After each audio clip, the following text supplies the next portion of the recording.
সময়ের এই ঘূর্ণয়নে, সময়ের এই প্রতিযোগিতাতে অনেক কিছুর এই পরিবর্তন হয়েছে, আবর্তন হয়েছে, বিবর্তন হয়েছে। কথা বলতে হবে, ঠিক কিনা? এক সময় যাতায়াতের রাস্তা ছিল না, 2-3 দিন পর্যন্ত মেয়ের বাড়িতে যেতেন হেঁটে হেঁটে, এমন মুরব্বী এখানে থাকার কথা। এমন সময় একটা ছিল, যাতায়াত সুবিধা ছিল না, বাহন সুবিধা ছিল না, রোডঘাট ভালো ছিল না, ক্ষেতের পাতালি দৌড় দিতে হতো, হাঁটাচলা করতে হতো, এমন সুন্দর যানবাহনের ব্যবস্থা ছিল না। পায়ে হেঁটে হেঁটে কয়েকদিন পর্যন্ত অতিক্রম করে, কয়েক ঘন্টা পর্যন্ত অতিক্রম করে আমরা সেই কাঙ্ক্ষিত গন্তব্যস্থলে পৌঁছতাম। সেই দিনের ইতি হয়েছে। বাহনের সুবিধা ছিল না, এখন বাহনেরও সুবিধা হয়েছে। এক সময় থাকতাম ছনের ঘরে, এই যে শীতের রজনীগুলোতে উপরের আকাশ দেখা যেত, কুয়াশাগুলো লেফের উপরে, সিধা খেতার উপরে পড়তো। কথা বলতে হবে। এই যে একটা দিন এমন ছিল, সেই দিনেরও ইতি হয়েছে। কিছুদিন পরে এলাকার মধ্যে যেই মানুষটা চৌচালা টিনের ঘর দিয়া বেড়া দিয়া বাড়ি বানাইছে, মানুষ সমাজের তাকে সবচেয়ে বড় লোক মনে করত। এলাকার যেই মানুষটা ঢাকার শহরে চাকরিজীবী, এলাকার মানুষটা তাকে সবচেয়ে বড় লোক মনে করত। সেই দিনেরও পরিবর্তন হয়েছে, সেই দিনের ইতি হয়েছে, সেই দিনের সমাপ্তি পরিসমাপ্তি হয়েছে। এবার আসলো একতলা, চারপাশে করে যদি কেউ একটা ওয়াল দিয়া উপরে যদি টিন সেট করতে পারে, এলাকার সবচেয়ে বড় ধনী। সেই দিনেরও ইতি হয়েছে, পরিবর্তন হয়েছে।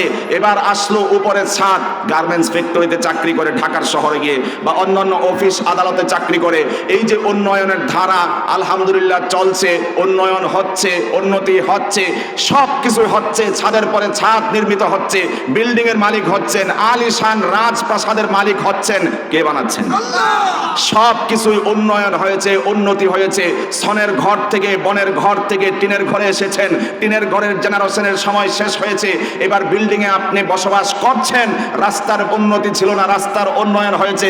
মসজিদগুলো জীর্ণ শীর্ণ ছিল, মসজিদ এখন 4 দেয়াল হয়েছে, বিল্ডিং হয়েছে, তলা হয়েছে, ভবন হয়েছে, নান্দনিক চাকচিক্য মসজিদ হয়েছে। সব কিছুরই উন্নতি হয়েছে। শুধুমাত্র একটা জিনিস আমরা হারাইছি, প্রশ্ন করলে জানি বলতে পারবেন না, শান্তি হারাইছি আমরা। কথা বলেন, আগের সেই শান্তি আছে নাকি? আমি যে দিনগুলোর কথা বলছি, যারা এই যে বুড়ো পাকা, দাড়ি পাকা, মোষ পাকা, এই মুরব্বীগুলো বলতেছে হুজুর মনের কথা বলতেছে। কথা বলেন, কমন পড়ছে তাদের। মেয়ের বাড়িতে হেঁটে হেঁটে যেতে হতো কত দূর দূরান্তে। বর্ষাকালে বৃষ্টির দিনে জুতা পায়ে ধারণ করা যেত না, হাতে করে নিয়ে যেতে হতো, ভালো পোশাক পরিধান করে যাওয়া যেত না। এই সব কিছুর লয় হয়েছে, ক্ষয় হয়েছে, সমাপ্তি পরিসমাপ্তি হয়েছে, ইতি হয়েছে। এবার এমন সময় আসছে, সব কিছুর তো উন্নতি হয়েছে, কিন্তু সেই ছিঁড়া কাপড় দিয়া, ছিঁড়া খেতার উপরে শুইয়া যে সুখ ছিল, শান্তি ছিল, সেটা নাই সমাজে। সেই শান্তিটা নাই। ইলিশ মাছ ভাজতো, মুরব্বীদের মুখে শুনছি, এক এলাকায় যদি এক বাড়িতে ইলিশ মাছ ভাজি হয়েছে, কয়েকটা ঘরে ঘরে খবর হয়ে গেছে যেই বাড়িতে ইলিশ মাছ ভাজছে। এখন কি ইলিশের সেই ঘেরান আছে নাকি? কথা বলেন, সেই স্বাদ আছে নাকি? যেটাই খায় কয় ভাল লাগে না, ফরমালিন, ভেজাল আছে না নাই? এমন সবকিছুতে ভেজাল ঢুকছে। এমনও একটা সময় ছিল, এমনও একটা সময় ছিল, মানুষ বিয়ে করতে যেত, বাবার অত অর্থ সম্পত্তি ছিল না, ছেলে ইনকাম ওরকম ছিল না। আর এক বাড়ির এক বেড়া, বড়লোক বেড়া, কয়দিন আগে বিয়ে করছে, তার জোতাটি ভাড়া করে হাওলাত নিয়ে মায়া উঠাই আনতো।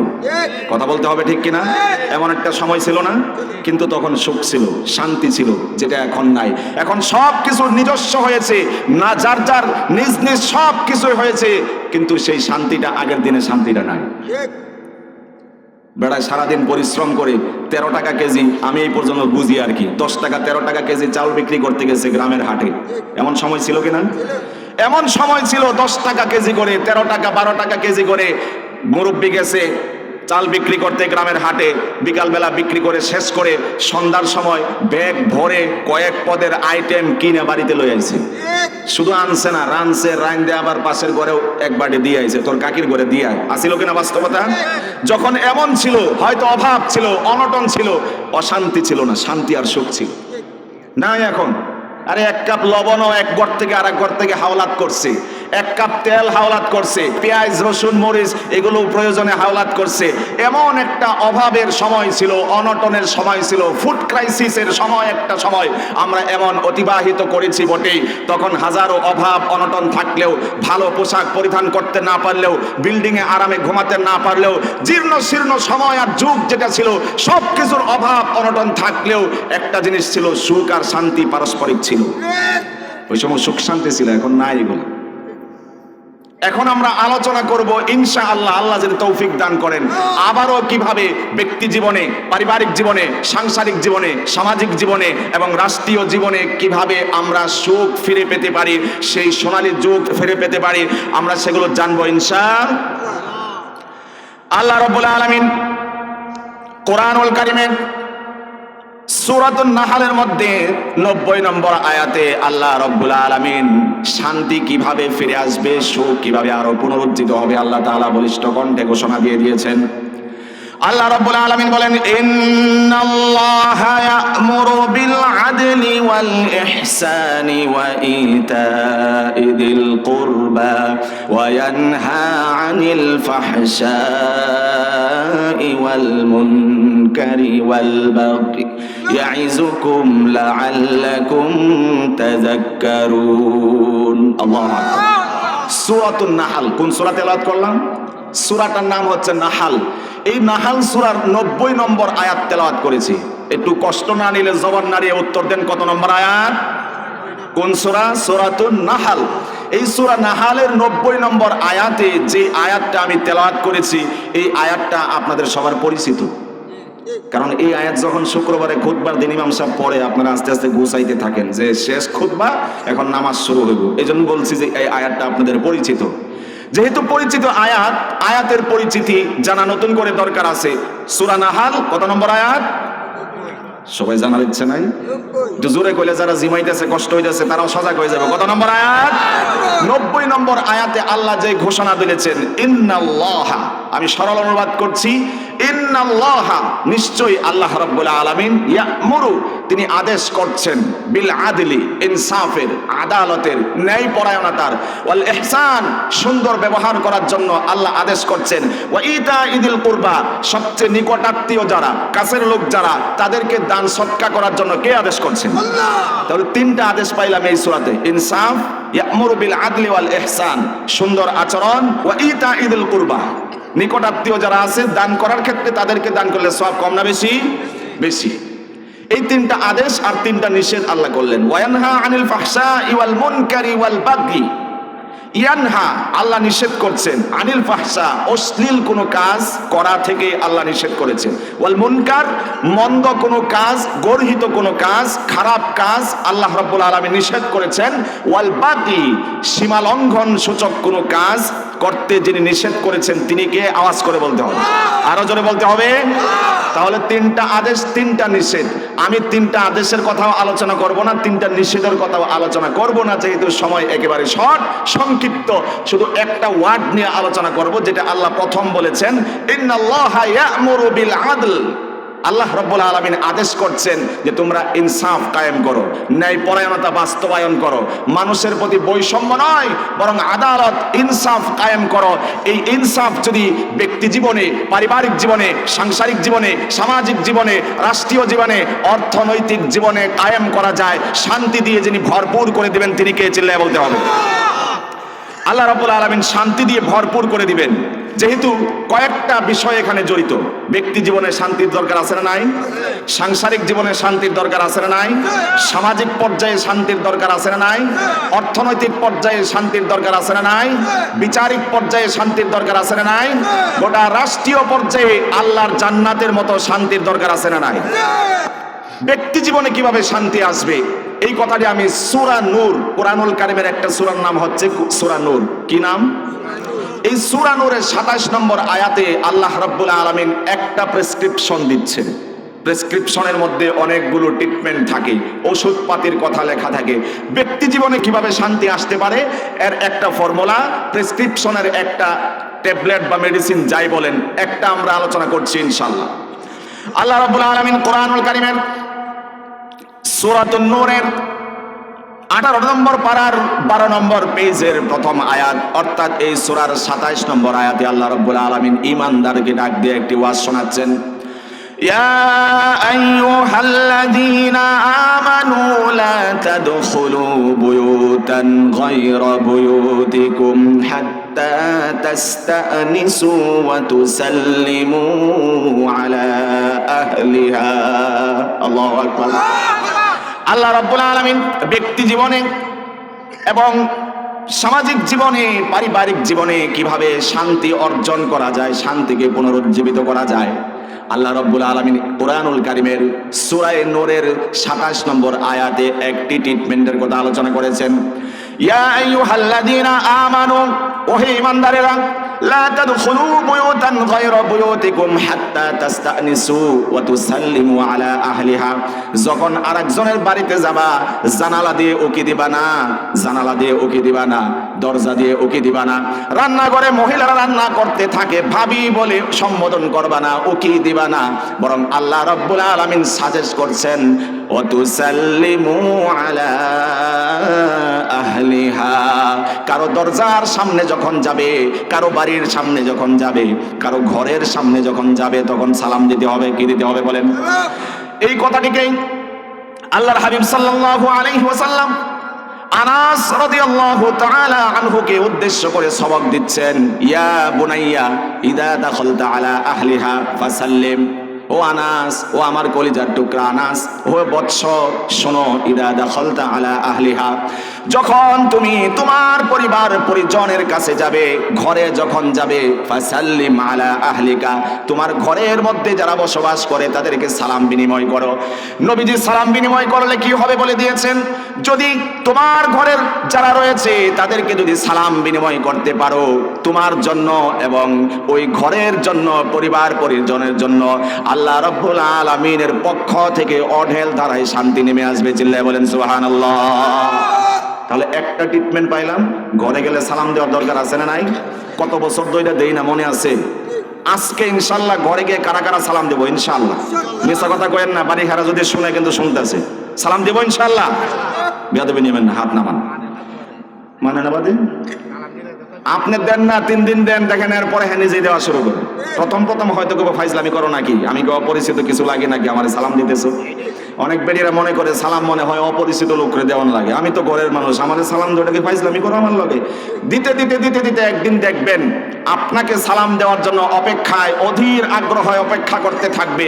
কলিং বেল চাপ দিবেন, হয়তো কলিং বেল নাই, গ্রাম দরজায় নক করবেন, সালাম দেওয়ার জন্য আগের থেকে রেডি হয়ে থাকবে, প্রস্তুত থাকবে যে আজকে হেরে আগে সালাম দিতে দিব না, আমি নিজে দিব। আপনি আজকে থেকে প্র্যাকটিস করেন, ঘরে ইনশাআল্লাহ আমল চালু হয়ে যাবে। সালাম দিব ইনশাআল্লাহ। আল্লাহর হাবিব বললেন ফাসাল্লিম, ঘরে ঢোকার আগে সালাম দাও। যদি সালাম দাও, আল্লাহর পক্ষ থেকে রহমত আর অনাবিল শান্তি তোমার জন্য এবং তোমার পরিবারের জন্য নেমে আসবে। চিল্লায় বলেন সুবহানাল্লাহ। এবার সালামটা কেমন হবে আল্লাহ রাব্বুল আলামিন কুরআনুল কারীমে সালাম দেওয়ার পদ্ধতিও শিখিয়ে দিচ্ছেন। আল্লাহ রাব্বুল আলামিন বলছেন, وَإِذَا حُيِّيتُمْ بِتَحِيَّةٍ فَحَيُّوا بِأَحْسَنَ مِنْهَا أَوْ رُدُّوهَا। সুবহানাল্লাহ। আল্লাহ বলতেছেন যে যখন তোমরা একজন আরেকজনকে সালামের মাধ্যমে অভিবাদন জানাবে, তখন তোমরা ইদা হুইয়িতুম বিতাহিয়াতিন ফাহাইয়ু বিআহসানা মিনহা, যখন প্রতি উত্তর করবে, সালামের উত্তর আছে না নাই? সালামের উত্তরটা যখন দিবে, ফাহাইয়ু বিআহসানা মিনহা আও রুদ্দুহা, উত্তর দেওয়ার সময় তার চেয়ে একটু বাড়ায়া আরো উত্তম তরিকায় উত্তর দাও। যদি এটাও না পারো, তাহলে সে যেভাবে সালাম দিয়েছে তুমিও সেভাবে উত্তর দাও। আল্লাহু আকবার। বিষয়টা যদি বোঝে না আসে, হাবিবের হাদিস থেকে বলছি শুনুন। আল্লাহর হাবিব সাল্লাল্লাহু আলাইহি ওয়াসাল্লাম তার হাদিসে পাকের একটি গল্প শোনাচ্ছেন। সাহাবী বলছেন, নবী করিম সাল্লাল্লাহু আলাইহি ওয়াসাল্লামের সামনে একবার এক আগন্তুক আসলো, এক ব্যক্তি আসলো। ওই ব্যক্তি এসে বলল, আসসালামু আলাইকুম। আল্লাহর হাবিব সাল্লাল্লাহু আলাইহি ওয়াসাল্লাম সালামের জবাব দিলেন আর বললেন আশার, অর্থাৎ এই যে তুমি সালাম দিলা, আল্লাহ রাব্বুল আলামিন সালামের বিনিময়ে 10টি নেকি তোমার আমলনামায় লিপিবদ্ধ করে দিয়েছে। এই ব্যক্তি বলেছিল আসসালামু আলাইকুম। আর এক ব্যক্তি আসলো নবীর দরবারে, সেই ব্যক্তি এসে সালামের নতুনত্ব করলো, নবায়ন করলো, আর একটু ভিন্ন তরিকায় সালাম দিল। সে বলল এসে আসসালামু আলাইকুম ওয়া রাহমাতুল্লাহ। আল্লাহর হাবিব সাল্লাল্লাহু আলাইহি ওয়াসাল্লাম এই আগন্তুকের সালামের জবাব দেওয়ার পরে বললেন, ইসরুন, আল্লাহ রাব্বুল আলামিন তোমার সালামের বিনিময়ে 20টি নেকি তোমার আমলনামায় লিপিবদ্ধ করে দিয়েছেন। সুবহানাল্লাহ। তৃতীয় পর্যায়ে আরেক ব্যক্তি আসলো।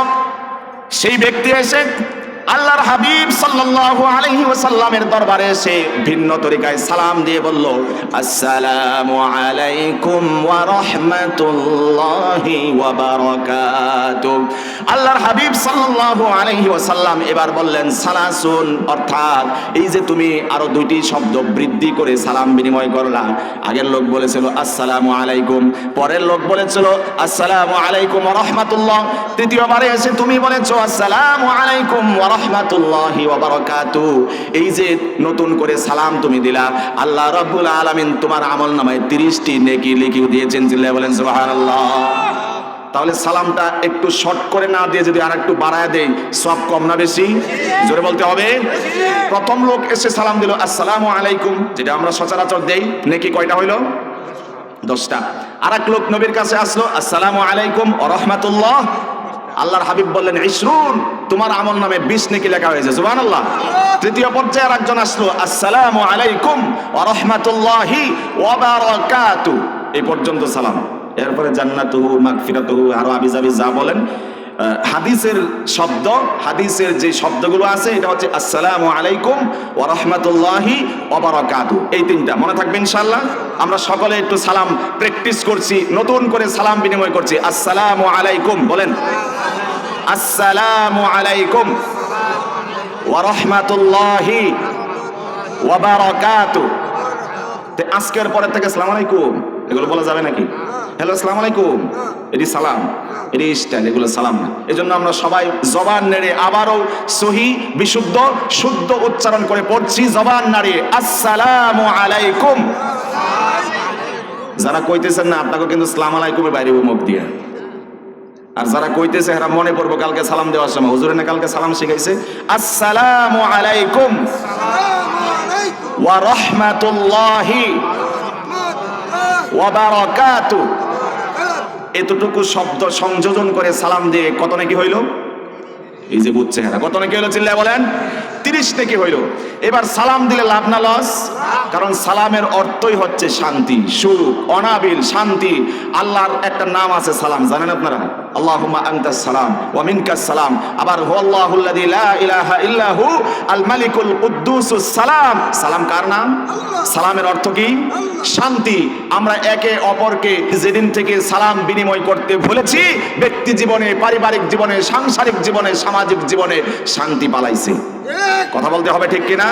যতদিন সালাম ছিল সুখ শান্তিও ছিল। যদি বুঝে না আসে, বাড়িতে গিয়া বালিশের লগে মাথা লাগায় চিন্তা করেন যে কথাগুলো কি ভুল বলছি। আল্লাহর হাবিব সাল্লাল্লাহু আলাইহি ওয়াসাল্লাম হাদিসে পাকে ইরশাদ করেন, লা তাদখুলুল জান্নাতা হাত্তা তুমিনু ওয়া লা তুমিনু হাত্তা তাহাব্বু আওয়ালা আদুল্লুকুম আলা শাইইন ইযা ফাআলতুমুহু তাহাবাবতুম আফশুস সালামা বাইনাকুম। সুবহানাল্লাহ। আল্লাহর হাবিব সাল্লাল্লাহু আলাইহি ওয়াসাল্লাম বললেন, ও আমার উম্মতেরা, লা তাদখুলুল জান্নাহ হাত্তা তুমিনু, যতক্ষণ পর্যন্ত কমপ্লিটলি পরিপূর্ণ ঈমানদার হতে না পারবা ততক্ষণ পর্যন্ত জান্নাতে যেতে পারবা না, বলেছেন রাসূলুল্লাহ সাল্লাল্লাহু আলাইহি ওয়াসাল্লাম। নবীজি বললেন, ঈমানদার না হইলে কোন জায়গায় যাওয়া যাবে না? জান্নাতে যাওয়া যাবে না।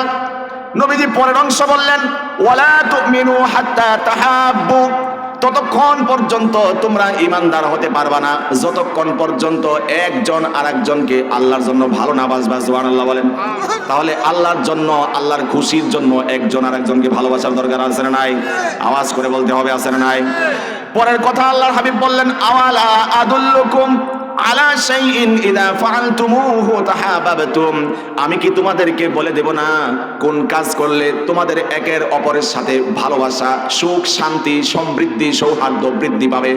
পয়গম্বরের সাহাবায়ে কেরাম বললেন, হ্যাঁ হ্যাঁ অবশ্যই বলে দিন। আল্লাহর হাবিব সাল্লাল্লাহু আলাইহি ওয়াসাল্লাম বললেন, আফশুস সালামা বাইনাকুম, একে অপরকে যদি সালাম বিনিময় করতে পারো আল্লাহ রাব্বুল আলামিন তোমাদের একে অপরের মধ্যে শান্তির ফয়সালা করে দিবেন। সুবহানাল্লাহ। তাহলে সালাম দেওয়ার দরকার আছে না নাই? জোরে বলেন, আছে না নাই? একজন আরেকজনকে ভালোবাসতে না পারলে মুমিন হওয়া যাবে না। আর একজন আরেকজনকে ভালোবাসা কখন তৈরি হবে? রাসূল বলেছেন, আফশুস সালামা বাইনাকুম, যখন একজন আরেকজনকে সালাম বিনিময় করবা তখন আল্লাহ তোমাদের মধ্যে প্রেম, প্রীতি, সম্প্রীতি, সৌহার্দ্য, ভালোবাসা, সুখ, শান্তি বৃদ্ধি করে দেবেন। সুবহানাল্লাহ। এটা গেল আপনার ব্যক্তি জীবনের কথা, আমি নিজে কিভাবে শান্তিময় জীবন গঠন করতে পারি। তাহলে একটা প্রেসক্রিপশন পাইলাম, সব যদি বলেও যান এইটুক তো মনে থাকবো যে সালাম দিলে শান্তি আসবে, মনে থাকবে ইনশাল্লাহ। 2 নম্বর আসেন, পারিবারিক জীবন। ব্যক্তি জীবনের চেয়ে বড় হচ্ছে পারিবারিক জীবন। ব্যক্তি মানে সিঙ্গেল, একলা। পারিবারিক জীবন মানে যৌথ জীবন। এই পারিবারিক জীবনে কিভাবে শান্তি আসবে বলবো না শেষ, সবার রেসপন্স চাই।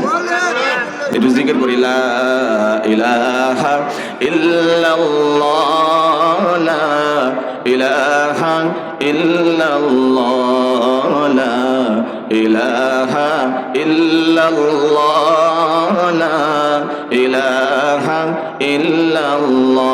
একটু জোরে পড়েন না।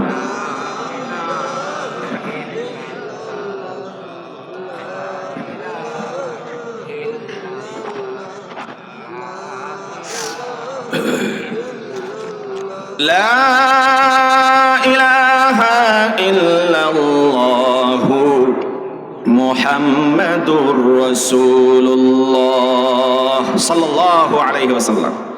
এবার আসি পারিবারিক জীবনে সুখ শান্তির দরকার আছে না নাই? আওয়াজ করে বলতে হবে, দরকার আছে না নাই?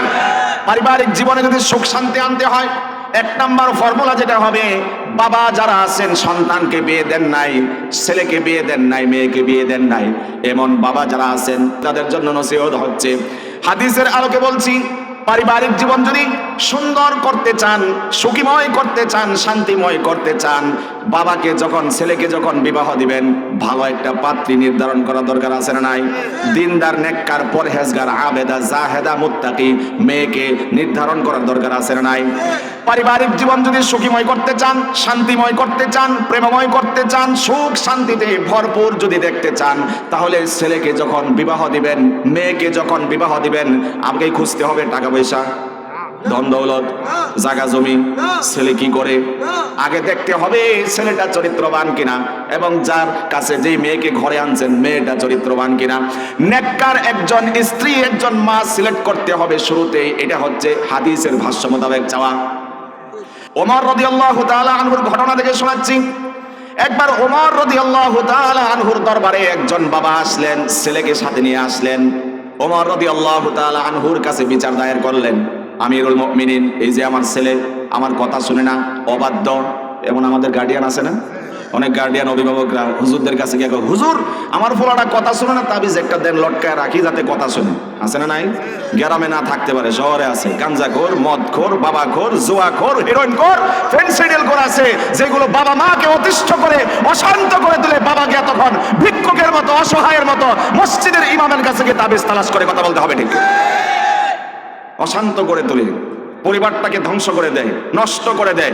বাবা তখন অতিষ্ঠ হয়ে পারে না সন্তানের সাথে, তখন মসজিদের হুজুরের কাছে যায়, হুজুর একটা তাবিজ দেন না, ছেলেরা কথা শুনে না। গ্রামে এই অবস্থা না থাকলেও শহরে থাকি আমি, শহরের অবস্থার কথাই বলছি। সন্তানরা অতিষ্ঠ করে তোলে, বাবা তখন তাবিজ খুঁজতে যায়। তাবিজ খুঁজলে হবে না, বরং তাকদীরের মালিক কে? ভালো মন্দ তকদীরের মালিক কে? ভালো যা কিছু হয় কার পক্ষ থেকে হয়? মন্দ যা কিছু আমাদের বিপদ আপদ আসে কার পক্ষ থেকে হয়? যে কথা বলছিলাম, বাবা তার সন্তানকে নিয়ে গিয়েছেন ওমরের কাছে, খলিফাতুল মুমিনিন, আমার এই সন্তান আমার কোনো কথা শুনে না, অবাধ্যর সেরা অবাধ্য, আমার কথা শুনে না, আপনি তাকে একটু নসিহত করুন। ওমর রাদিয়াল্লাহু তাআলা আনহু সন্তানকে রিসিভ করে বললেন, নসিহার সুরে বললেন, বাজান তোমার বাবা কষ্ট পেয়ে অভিযোগ দায়ের করেছে, তুমি নাকি বাবার কথা শোনো না, কথা কি সত্য কিনা? সন্তান বলল, পাল্টা প্রশ্ন করলো, আমিরুল মুমিনিন খলিফাতুল মুমিনিন, ঠিক আছে বাবা মামলা দায়ের করেছে, অভিযোগ করেছে, মানলাম, শুধু কি আমার উপরে বাবার এই রকমের তদারকি করার অধিকার রয়েছে নাকি আমার উপরে বাবার কোনো দায়িত্ব আছে? ওমর রাদিয়াল্লাহু তাআলা আনহু বললেন, হ্যাঁ তোমার প্রতি তো তোমার বাবার কিছু দায়িত্ব আছে। ওই ছেলে জিজ্ঞেস করলো, আমার প্রতি বাবার কি কি দায়িত্ব আছে, অভিভাবকের কি কি দায়িত্ব আছে একটু বলুন। এক নাম্বার দায়িত্বের কথা ওমর রাদিয়াল্লাহু তাআলা আনহু বললেন। হযরত ওমর বললেন, ওহে বৎস, তোমার প্রতি বাবার এক নাম্বার দায়িত্ব হলো, দুনিয়াতে আসার আগে যখন বিবাহের জন্য তোমার মাকে তোমার বাবা সিলেক্ট করেছিল, নির্বাচিত করেছিল, তখন দরকার ছিল একটা নেককার পরহেজগার ভালো মেয়ে দেখে বিবাহ করা। এটা হচ্ছে তোমার প্রতি বাবার প্রথম দায়িত্ব। দুই নাম্বার দায়িত্ব কি? আমিরুল মুমিনিন খলিফাতুল মুসলিমিন হযরত ওমর রাদিয়াল্লাহু তাআলা আনহু জবাব দিলেন, দুই নাম্বার দায়িত্ব হচ্ছে তুমি যখন প্রসব হয়েছিল মাতৃগর্ভ থেকে সুন্দর একটা নাম তোমাকে দেওয়া, এটা ছিল তোমার বাবার দায়িত্ব। তিন নাম্বার দায়িত্ব কি? হযরত ওমর রাদিয়াল্লাহু তাআলা আনহু বললেন, তিন নাম্বার দায়িত্ব হচ্ছে সন্তান তুমি যখন দুনিয়াতে ভূমিষ্ঠ হয়েছো, নাম রাখা হয়েছে, এবার যখন একটু উঠতি বয়সের দিকে তুমি উপনীত হয়েছো, বাবার উপরে দায়িত্ব হয়ে দাঁড়িয়েছিল, গুরু দায়িত্ব হয়ে দাঁড়িয়েছিল তোমাকে কোরআনুল কারীমের সবক দেওয়া, শিক্ষা দেওয়া। সন্তান এবার বজ্রকণ্ঠে বাবার বিরুদ্ধে নতুন করে মামলা নালিশ দায়ের করলো, বলল যে আমিরুল মুমিনিন খলিফাতুল মুসলিমিন ওমর, আপনি শুনুন, আমার বাবা যে তিনটা দায়িত্বের কথা বলেছেন একটাও দায়িত্ব পালন করে নাই, বরংস বাবা যখন আমার মাকে বিয়ে করেছে ভালো বংশের মেয়েকে বিবাহ করে নাই, ভালো খানদানি কোনো বংশের মেয়েকে বিবাহ করে নাই, দিনদার মুত্তাকি পরহেজগার আবেদা জাহেদা কোনো মেয়েকে বিবাহ করে নাই, রাস্তার একটা মেয়েকে বিবাহ করেছে। প্রথম ভুলটা সেখানেই করেছে। দুই নাম্বার আপনি বলেছেন সুন্দর একটা সন্তানের নাম রাখার জন্য, সবচেয়ে বাজে আত্মঘাতিক একটা নাম আমার জন্য রেখেছে, এমন খারাপ নাম আমার জন্য একটা রেখেছে। দুই নম্বর দায়িত্ব বাবা পালন করে নাই। তিন নাম্বার বলেছেন কোরআনুল কারীমের সবক দেওয়ার জন্য। কোরআনুল কারীম কোন জিনিস আমি জীবনে এটা জানিও না, দেখেও না। এমন যখন উত্তর দিল, এবার খলিফাতুল মুসলিমিন বাবাকে শাসালেন, তুমি তোমার সন্তানের যে দায়িত্ব ছিল সেটা পালন করো নাই, আজকে কোন গলায়, কোন আচরণে, কোন কারণে তোমার সন্তান থেকে এই ধরনের পাওয়ার আশা করো? কথা বলেন। বেটা নিজেই দায়িত্ব পালন করে নাই, ভাল লাগছে এক ছেলের রাস্তার মাইয়া বিয়ে করে লয়ে আসছে, বাজে মাইয়া বিয়ে করে নিয়ে আসছে। আমরা পারিবারিক জীবনে কিভাবে শান্তি আসতে পারে, এটা তিনটা ফর্মুলা, তিনটা প্রেসক্রিপশন আলোচনা করেছি। মনে যদি না থাকে আবারও বলছি, বিয়ে যখন করতে হবে রাস্তার মাইয়ারে বিয়ে করব, বাজারের মাইয়ারে বিয়ে করব, খারাপ মেয়েরে বিয়ে করব, নর্তকীরে বিয়ে করব, নৃত্যশিল্পীরে বিয়ে করব, কোন টিকটকারে বিয়ে করবে? যদি টিকটকার বিয়ে করে পেটের ওই টিকটকার মস্তান নায়িকা এগুলাই তৈরি হবে। একটু সায়েন্স থেকে বলি, মানে বিজ্ঞানীর একটু আলোচনা যোগ করি, রাগ করবেন না তো আপনার, অধৈর্য হবেন না। তো বিজ্ঞান থেকে বলতে চাইছিলাম, বললাম যে যেই ছেলেটা নাচানাচি করে বিয়ার আগে, যেই ছেলেটা টিকটক করে, এই টিকটকার চিনে কিশোররা, কিশোরীরা, তরুণরা, যুবকেরা, এরা চিনে টিকটক কি জিনিস। মুরব্বীরা জীবনের নামও শুনছে না মনে। টিকটক করে ছেলেরা, গানের লগে লগে নাচানাচি করে, শুধু ছেলে করে দোষ দিলে যারা শুনতেছে কষ্ট পাবো, ছেলেরাও করে। বিভিন্ন খারাপ অশ্লীল গানের সাথে ঠোঁট মিলায় মিলায় শরীরটারে নাচানাচি করে, এটারে কয় টিকটক মনে করেন আর কি। টিকটকার মেয়েরে বিয়ে করলে বাজান শুনে রাখো, যুবক বন্ধু শুনে রাখো, তোমার ঘর থেকে টিকটকার জন্ম নিব, ওই তসলিমা নাসরিনের মতো, পরিমণির মতো নষ্টা ভ্রষ্টা অসৎ মেয়ে জন্ম নেবে। আল্লাহ বলছেন, কুল হুয়াল্লাযী আনশাআকুম ওয়া জাআলা লাকুমুস সামআ ওয়াল আবসারা ওয়াল আফইদা। আল্লাহর সৃষ্টির সিস্টেমটা, সিরিয়ালটা বলছি, আনশাআকুম ওয়া জাআলা লাকুমুস সামআ। আল্লাহ আগে কান সৃষ্টি করছেন, স্ট্রাকচারটা যখন মাতৃগর্ভে আল্লাহ তৈরি করেন কুদরতি ভাবে, প্রথম সৃষ্টি করেন কি? সামআ ওয়াল আবসার, তারপরে চোখ সৃষ্টি করেন, ওয়াল আফইদা, এরপরে কি সৃষ্টি করেন? অন্তর, আত্মাটাকে আল্লাহ সৃষ্টি করেন। সুবহানাল্লাহ বলেন। আমার বলার মাকসাদ হইল, কানটা আল্লাহ সিরিয়ালে আগে এনেছেন। আনশাআকুম ওয়া জাআলা লাকুমুস সামআ, তোমাদের কানটাকে আগে সিরিয়ালের দিক থেকে আগে সৃষ্টি করা হয়েছে। বিজ্ঞান বলে বাচ্চার যখন মাতৃগর্ভে 18 সপ্তাহ হয়, কত সপ্তাহ? তখন সে কান দিয়ে বাহিরের যে গুনগুন গুনগুন আওয়াজ, সেটা সে মাতৃগর্ভ থেকে শুনতে পায়। আল্লাহু আকবার। এরপরে বিজ্ঞান বলে এই বাচ্চাটার যখন 26 সপ্তাহ হয়ে যায়, 25 সপ্তাহ হয়ে যায়, তখন বাহিরের যত আওয়াজ আসে সেই আওয়াজগুলো বাচ্চা তার কান দিয়ে শুনতেও পারে, অনুধাবন করতে পারে, বুঝতে পারে। আল্লাহু আকবার। আল্লাহ বলেছেন আনশাআকুম ওয়া জাআলা লাকুমুস সামআ, কানটাকে আল্লাহ সিস্টেম হিসেবে আগে সৃষ্টি করেন। বিজ্ঞান বলে 18 মাস হলে বাচ্চা কান দিয়ে পেটের ভেতর থেকে শুনতে পায়। 24, 25, 26 সপ্তাহ যখন হয়ে যায় তখন সে শুধু শুনতে পায় না, বরং বাহিরের আওয়াজের কি মর্মার্থ সেটা অনুধাবনও করতে পারে। সুবহানাল্লাহ বলেন। এবার যদি বিজ্ঞানের এই কথা সত্যই হয়, বাস্তবই হয়, যথার্থই হয়, অথেন্টিক হয়, তাহলে এবার আসুন, যেই মেয়েটা গান বাজনা শুনলো পেটে বাচ্চাকে নিয়ে, যেই মেয়েটা গান বাজনায় আসক্ত ছিল, টিকটকে আসক্ত ছিল পেটে বাচ্চা নিয়ে, যেই মেয়েটা কন্টেন্ট ক্রিয়েটর ছিল পেটে বাচ্চা নিয়ে, ওই বাচ্চা যদি বিজ্ঞানের সায়েন্সের গবেষণা অনুযায়ী পেট থেকে সবকিছু আঁচ করতে পারে, অনুধাবন করতে পারে, ওইটা বড় পীর আব্দুল কাদের জিলানী তৈরি হবে না, মঈনুদ্দিন চিশতি রহমাতুল্লাহি আলাইহির মতো জগৎ বিখ্যাত বুজুর্গ তৈরি হবে না, নষ্টা ভ্রষ্টা সিনেমার নায়ক আর টিকটকারে হবে। কথা বলতে হবে ঠিক। যদি সায়েন্সের এই কথাটাকে যৌক্তিক আর অথেন্টিক মনে করেন, আল্লাহর কথাটা যদি সত্যিই মনে করেন, এই জন্যই আগের মানুষ গরিব হইলেও, আমি তো আগিলা দিনের কিছুটা ভূমিকা দিয়ে আসছি, করে ঘরে সন্তান প্রসব হতো, ডাক্তারের কাছে যাওয়া লাগতো না, ঘরের ভিতরে রিল্যাক্সে সন্তান ভূমিষ্ঠ হতো, দুনিয়ার জগতে আসতো। আর এখন তো হাসপাতালে গেলেই কত কাহিনী, সব কথা আমি বলতে পারতেছি না। যে কথা বলতেছিলাম, তাহলে সন্তানকে পেটে নিয়ে আগের মায়েরা, আগের বউয়েরা, আগের স্ত্রীরা, আগের মেয়েরা তার সন্তানকে এই পেটের ভিতরে নিয়ে আপনার আজে বাজে কাম করতো না, আজে বাজে জিনিস শুনতো না, গান বাজনা শুনতো না, টিভি সিনেমার কাছে যাইতো না, বরং তার বাবাও ছিল হয়তো গরিব, মাও ছিল হয়তো গরিব, কিন্তু দিনদার ছিল, পরহেজগার ছিল, মুত্তাকি ছিল, বলে দিত এখন যতটুকু সম্ভব আল্লাহ বিল্লাহ করবি, যতটুকু সম্ভব পেটে বাচ্চা আছে কোরআন তেলাওয়াত করবি, কোরআন হাদিসের কথা বেশি বেশি শুনবি। এমন বাপসাসা এক সময় ছিল না? আওয়াজ করে বলতে হবে। যার কারণে ওই সময় নাস্তিক, মুরতাদ আর নষ্টা ভ্রষ্টা কোনো মেয়ে পেট থেকে প্রসব হয় নাই। কথা বলতে হবে ঠিক কিনা? কিন্তু আজকে এই ধরনের আকাম কোকাম করে বিধায় সন্তানগুলো আস্তে আস্তে নষ্ট হয়ে যায়। তাহলে পারিবারিক উন্নয়নের জন্য, শান্তি ফেরত আনার জন্য কয়টা কাজ বলছিলাম?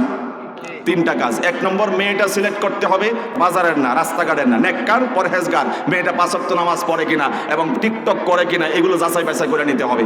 2 নম্বর বলছিলাম, ওমরের বক্তব্য অনুযায়ী সন্তানের প্রতি বাবার দ্বিতীয় দায়িত্ব হচ্ছে রিঙ্কু, পিঙ্কু, টিঙ্কু এই জাতীয় নাম না রেখে চমৎকার কোরআন সুন্নাহর আলোকে একটা নাম রাখতে হবে। 3 নম্বর বললাম কি? হ্যাঁ, মাশাআল্লাহ, স্যালুট আপনাকে। 3 নম্বর হচ্ছে ইদা আকালা ইউআল্লিমুহুল কিতাব। আল্লাহর হাবিব বলেছেন তাকে শিক্ষা দিতে হবে। কোন শিক্ষা? কোরআনের শিক্ষা দিতে হবে। এই এলাকা আমরা জানি না, শহরে আপনার এখন সেই মক্তবের আওয়াজ ঠিকই আছে, ছোট বাচ্চারা মসজিদে চলে আসো, মক্তবের বাচ্চারা মসজিদে চলে আসো, কিন্তু সকালবেলা মসজিদগুলো হাহাকার করে, শূন্যতা বিরাজ করে, আগের মতো মসজিদের মক্তবে গুঞ্জরণ নাই। কারণ বাবা মা চালাক হয়েছে এখন, যে এইটা আবি যাবি মোল্লা মুন্সি বানায় লাভ নাই, কয়টিয়া কামাইবো, এর সে দিয়ে দেই কোচিং সেন্টারে, মিডিয়াম ইংলিশ মিডিয়ামে দিয়ে দেই। সকালবেলা বিশ্বাস করবেন না বললে ঘুম থেকে বাচ্চা চোখ কসলাতে কসলাতে উঠে কোরআন শিখতে আসে না, কোচিং সেন্টারে যায়। এই যে হাতে ধরে নিজের ভবিষ্যৎকে নষ্ট করছি। আল্লাহর কসম করে বলতে পারি, যে বাচ্চা জীবনে একদিন মক্তবে এসেছে, কোরআন সুন্নাহ শিখেছে, মাদ্রাসায় হয়ে আলেম হতে পেরেছে অথবা হতে পারে নাই, সেই সন্তান কোনোদিন তার বাবা মাকে ঘাড় ধাক্কা দিয়ে ঘর থেকে বের করবে না, বরং জেনারেল শিক্ষায় যারা শিক্ষিত, উচ্চ শিক্ষিত হয়েছে, আমরা বাস্তবতার নিরিখে দেখতে পেয়েছি, তারাই বয়োজ্যেষ্ঠকালে বাবাকে মাকে ঘর থেকে ধাক্কা দিয়ে বের করে বৃদ্ধাশ্রমে পাঠিয়েছে। যত উচ্চ শিক্ষায় শিক্ষিত করছেন, চালাক হয়েছেন, মোল্লা মুন্সি বানানোর দরকার নাই, কোরআন হাদিস শিখানোর দরকার নাই, দে ইংলিশ মিডিয়ামে ভর্তি কইরা আমরা দেখি যে যত টাকার মালিক বানাইছেন, সন্তানদেরকে যতটা প্রতিষ্ঠিত করেছেন, ওই বাবাকে শেষ বয়সে বৃদ্ধাশ্রমে থাকতে হয়, সন্তানের ঘরে তার জায়গা হয়। তো আমরা পারিবারিক শান্তি কিভাবে ফেরত আসে সেটা নিয়ে আলোচনা শুনছিলাম। এই 3টা পয়েন্ট। পরের পয়েন্ট হচ্ছে সন্তানদের মধ্যে বৈষম্য করা যাবে না। সন্তানদের মধ্যে বৈষম্য করা যাবে না। অর্থাৎ আপনি এক ছেলেরে দিলেন, এখানে বালা একটা জায়গা দিয়ে দিয়েছেন, যা তোমার এই জায়গাটা দিলাম, সোহাগী বাজারের জায়গা, এনে মনে করে 3 কাঠা জায়গা, 1 কাঠা জায়গা তারে দিয়ে দিয়েছেন। আর এক ছেলেরে আপনি দিয়েছেন গ্রামের ক্ষেতের গাতার জায়গা যেটা আছে, এরকম একটা জায়গা দিয়েছেন, বৈষম্য করেছেন। এটা করা যাবে না। আল্লাহর হাবিব সাল্লাল্লাহু আলাইহি ওয়াসাল্লামের দরবারে নু'মান ইবনে বাশীর রাদিয়াল্লাহু তাআলা আনহু আসলেন। সাথে করে তার একজন সন্তানকে নিয়ে আসলেন, নবীকে উদ্দেশ্য করে বললেন, ইয়া রাসূলুল্লাহ, ইয়া হাবিবাল্লাহ, আমার এই সন্তানকে আমি খুশি হয়ে একটা গোলাম দান করেছি। সুবহানাল্লাহ বলেন। সে বলল, তিনি বললেন, আমার এই সন্তানকে আমি একটা খুশি হয়ে গোলাম গিফট করেছি। আল্লাহর হাবিব সাল্লাল্লাহু আলাইহি ওয়াসাল্লাম খুশি না হয়ে পাল্টা প্রশ্ন করলেন, ও নু'মান ইবনে বশির, তোমার অন্য সন্তানদের বেলাও কি এই কাজ করছো, নাকি শুধু এই সন্তানকে তুমি একটা গোলাম গিফট করেছো? নু'মান ইবনে বশির বললেন, ইয়া রাসূলুল্লাহ, ইয়া হাবিবাল্লাহ, না না, অন্য কোনো সন্তানকে আমি এই জাতীয় কোনো গিফট করি নাই, উপহার দেই নাই, বরং আমার এই সন্তানকেই আমি একটা গোলাম দিয়েছি।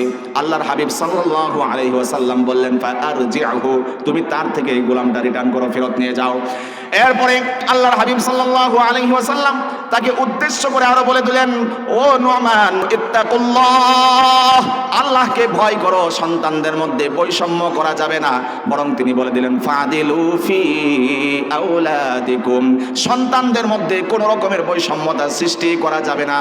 যদি বৈষম্য না করা হয়, সব সন্তানদের যদি এক চোখে দেখা হয়, আল্লাহর ভয় যদি অন্তরাত্মায় বিরাজ করে, সন্তানকে যদি এক চোখে দেখা হয়, শান্তি, সমৃদ্ধি, সুখ শান্তি যিনি বৃদ্ধি করে দিবেন তিনি কে? আল্লাহ রাব্বুল আলামিন শান্তি পারিবারিক জীবনে বৃদ্ধি করবেন। দেখতে হবে সব সন্তানদেরকে দুই চোখে না এক চোখে? যদি বলেন এক চোখে দেখতে হবে। এবার আসুন, ব্যক্তি জীবনের শান্তি কিভাবে ফিরবে, সালাম, পারিবারিক জীবনের আলোচনা করলাম। এবার আমরা আরেকটু দূরের দিকে যাই, সমাজে কিভাবে শান্তি বিরাজ হতে পারে, মহল্লাতে কিভাবে শান্তি বিরাজ হতে পারে, জানা দরকার আছে না নাই? আল্লাহ রাব্বুল আলামিন কোরআনুল কারীমে বলেন, ওয়াজকুরু নি'মাতাল্লাহি আলাইকুম ইয কুনতুম আ'দাআন ফাআল্লাফা বাইনা কুলুবিকুম ফাআসবাহতুম বিনি'মাতিহি ইখওয়ানা। আল্লাহু আকবার। আল্লাহ স্মরণ করে দিচ্ছেন, ওয়াজকুরু নি'মাতাল্লাহ ইয কুনতুম আ'দাআন ফাআল্লাফা বাইনা কুলুবিকুম, ওই দিনগুলোর কথা স্মরণ করো, তোমরা একজন আরেকজনের বিরোধী ছিলে, তোমরা একে অপরের দুশমনে পরিণত হয়েছিলে। ফাআল্লাফা বাইনা কুলুবিকুম ফাআসবাহতুম বিনি'মাতিহি ইখওয়ানা, আমি আল্লাহ রাব্বুল আলামিন তোমাদের অন্তরাত্মায় এমন প্রেম আর ভালোবাসা সৃষ্টি করে দিয়েছি, যার কারণে তোমরা আগের মতো দুশমন নাই, বরং এক মুমিন, এক মুসলমান আরেক মুসলমানের ভাই ভাই হয়ে গিয়েছে। চিল্লায়ে বলেন সুবহানাল্লাহ। এই যে একজন মুসলমান, একজন ইমানদার আর একজনকে যদি ভাই মনে করতে পারি, ভ্রাতৃত্ববোধ বজায় রাখতে পারি, শান্তির সমাজ গঠন করা সম্ভব কিনা চিল্লায়ে বলতে হবে।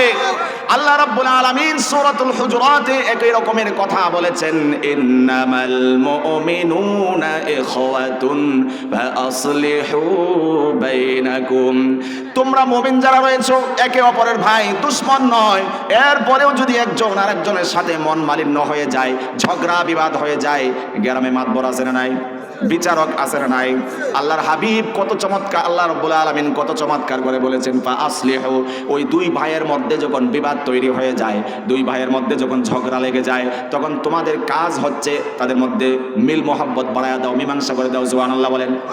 বিশ্বনবী বলেছেন, আল মুসলিমু আখুল মুসলিম, মুসলমান মুসলমানের ভাই। চিল্লায়ে বলেন সুবহানাল্লাহ।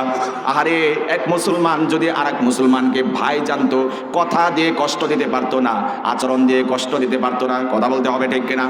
আল্লাহর হাবিব বলেছেন, কেউ যদি তার প্রতিবেশীকে, অমুসলিমও যদি হয়, যদি প্রতিবেশী হয়ে তার পার্শ্ববর্তী প্রতিবেশীকে কষ্ট দেয়, আল্লাহর জাহান্নাম হবে তার জায়গা। নাউজুবিল্লাহ বলেন। নবীজি আরো বলেছেন, এক সাহাবী প্রশ্ন করেছেন, ইয়া রাসূলুল্লাহ, ইয়া হাবিবাল্লাহ, অমুক মহিলা যে সারা রাত ভরে আল্লাহর ইবাদতে লিপ্ত থাকে, দিনের বেলায় রোজা রাখে, অন্যান্য ভালো কাজ করে, নফল বন্দেগী করে, আবার দুই হাত ভরে ভরে দান সদকা করে, তার ব্যাপারে আপনার হুকুম কি জানতে চাই? বিশ্বনবী বললেন, যেই মহিলা রাত জেগে ইবাদত বন্দেগীতে মত্ত থাকে, দিনের বেলায় রোজা রাখে, অন্যান্য ইবাদত বন্দেগী করে, বেশি বেশি দান সদকা করে, এত কিছুর করার পরেও যদি ওই মহিলা তার প্রতিবেশীকে জবান দিয়ে কষ্ট দেয়, আচরণ দিয়ে কষ্ট দেয়, মুখ দিয়ে যদি আঘাত করে কষ্ট দেয়, বিশ্ব নবী বলেছেন ওই মহিলা জান্নাতে যেতে পারবে না, জাহান্নামে যাবে। নাউজুবিল্লাহ বলেন। যেই মহিলাটা রাত জেগে জেগে অনেক বেশি ইবাদত করে না, যেই মহিলা দৈনিক নফল রোজা রাখে না, যেই মহিলা খুব বেশি নফল বন্দেগী করে না, যেই মহিলা দুহাত ভরে ভরে মানুষকে দান সৎকার করে না, কিন্তু সে মানুষকে কষ্ট দেয় না, জবান দিয়ে প্রতিবেশীকে কষ্ট দেয় না, আল্লাহর হাবিব বলেছেন ওই মহিলা আমল কম করার পরেও আল্লাহর জান্নাতে চলে যাবে। চিল্লায় বলেন সুবহানাল্লাহ। তাহলে প্রতিবেশীকে কষ্ট দেওয়া যাবে? প্রতিবেশী যদি আমার থেকে আপনার থেকে নিরাপদ থাকে, আশা করি প্রতিবেশী একজন আরেকজন গোটা সমাজটাই আল্লাহর জান্নাতে পরিণত হয়ে যাবে। কথা বলতে হবে, ঠিক কিনা? কারণ মান সালিমাল মুসলিমুনা মিন লিসানিহি ওয়া ইয়াদিহি, বিশ্বনবী বলেছেন আসল মুসলমান তো সেই, প্রকৃত মুসলমান তো সেই যার হাত দিয়ে জবান দিয়ে আরেক মুসলমান কষ্ট পায় না। আল্লাহু আকবার। এবার আসুন, ব্যক্তি জীবনে শান্তি আসার ফর্মুলা দিয়েছি, পারিবারিক জীবনে শান্তি আসার প্রেসক্রিপশন দিয়েছি, এবং সামাজিক জীবনে কিভাবে শান্তি ফেরত আসতে পারে কিছু কথা আলোচনা করেছি, শর্ট করে বলছি। এবার আসুন, অর্থনৈতিক জীবনে কিভাবে শান্তি আসতে পারে জানার দরকার আছে না নাই? যদি অর্থনৈতিক জীবনে শান্তির আশা করা হয়, আল্লাহর যে ফর্মুলা রয়েছে, প্রেসক্রিপশন রয়েছে, সেটাই মানতে হবে।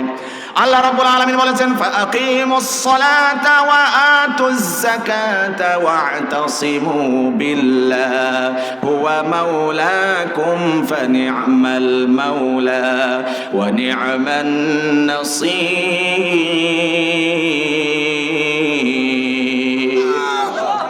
আল্লাহ রাব্বুল আলামিন অর্থনৈতিক জগতে, অর্থনৈতিক জীবনে কিভাবে শান্তি চলে আসতে পারে আল্লাহ রাব্বুল আলামিন প্রেসক্রিপশন দিয়েছেন। আকিমুস সালাহ ওয়া আতুজ যাকাত, নামাজ কায়েম করতে হবে কার জন্য? জোরে বলতে হবে, কার জন্য? ওয়া আকিমুস সালাতা ওয়া আতুজ যাকাত, যাকাত দিতে হবে কার সন্তুষ্টির জন্য? ইসলামের ভিত্তি কয়টা? ইসলামের ভিত্তি কয়টা? 1 নাম্বার, 2 নাম্বার, 3 নাম্বার, হ্যাঁ শেষ, যাকাত 5 নম্বরে। এটা সূক্ষ্মভাবে ষড়যন্ত্র চক্রান্ত কিনা আমি জানি না, বাংলা বই পুস্তকে আমাদেরকে এইভাবে শেখানো হয়েছে, কিন্তু সিরিয়ালটা হচ্ছে কালেমা, নামাজ, 3 নাম্বার হচ্ছে যাকাত। এটা হলো হাদিসের সিরিয়াল। অন্যভাবেও আছে, কিন্তু যাকাতের শেষ পর্যায়ে এসে ফালানো হয় নাই। আজকে যাকাতকে একেবারে ঠেলতে ঠেলতে সবার লাস্টে রাখার কারণেই বিশ্ব মানচিত্রে মুসলমানরা আজকে মাথা উঁচু করে দাঁড়াতে পারছে না। যাকাতকে নিয়ে পিছে ফেলাইছেন, অথচ zakat is the third pillar of Islam. ইসলামের 3 নম্বর খুঁটির নাম হচ্ছে যাকাত। আল্লাহু আকবার। এবার ব্যাখ্যায় আসুন। 5টা যদি খুঁটি হয়, আপনার আরবে যারা তাবু নির্মাণ করে 4 কোণা 4টা খুঁটি লাগে, মাঝখানে আরেকটা লাগে, কয়টা হয়েছে? 4 কানে 4টা খুঁড়ছেন, মাঝখানে খুঁড়েন নাই, ওই তাবু খারাপে। এর অর্থই হচ্ছে মুসলমানরা যদি আজকে যাকাতের এই প্রথাকে চালু না রাখে, বহাল না রাখে, এইভাবে যদি জাগতিক শিক্ষায় শিক্ষিত হয়ে 5 নম্বরে লাস্টে যদি স্থান দিয়ে থাকে, ওটা বিশ্ব মানচিত্রে মুসলমানরা মাথা উঁচু করে দাঁড়াতে পারবে না, পারবে না, পারবে না, অর্থনৈতিকভাবে দাঁড়াতে পারবে না। ভুল বুঝে আসছে, রাইট? মানুষ ভুল বুঝে আসছে, ভুল বোঝানো হয়েছে, নাইলে আমরা ভুল বুঝি কেমনি? লাস্টে নিয়ে ফালানো হয়েছে, অথচ এটা মাঝখান, থার্ড পিলার, 3 নম্বর পিলার খুঁটি হচ্ছে এটা, ফালানো হয়েছে লাস্টে। যার কারণে আজকে সমাজের এই অবস্থা। সুদের চর্চা আছে না নাই? দাওয়াত দিলে দিবেন, সামনে বছর না দিলে নাই, এটা দিলে আমি কি করতে? যা আছে আজকে কোয়ালাই।